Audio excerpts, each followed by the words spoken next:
this is a pack of stew meat that I have washed and I rinsed. And I'm going to make beef stew today. And I'm going to cook this in my crock pot.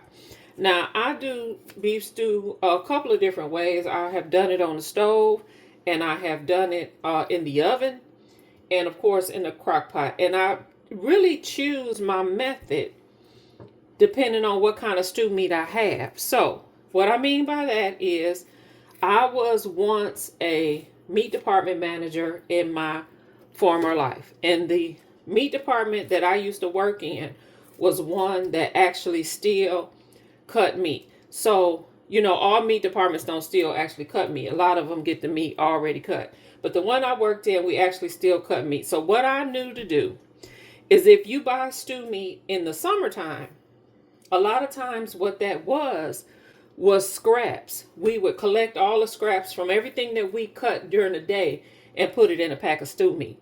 That was great because in the summertime, what are we cutting the most? Ribeyes, New York strip, London broil, eye round, even fillets. But in the fall and the winter, when you're not selling as much steaks as you do in the summer, 9 times out of 10, the stew meat is now coming from, and we would specially order this just for stew meat. It would come from the pectoral muscle of the cow.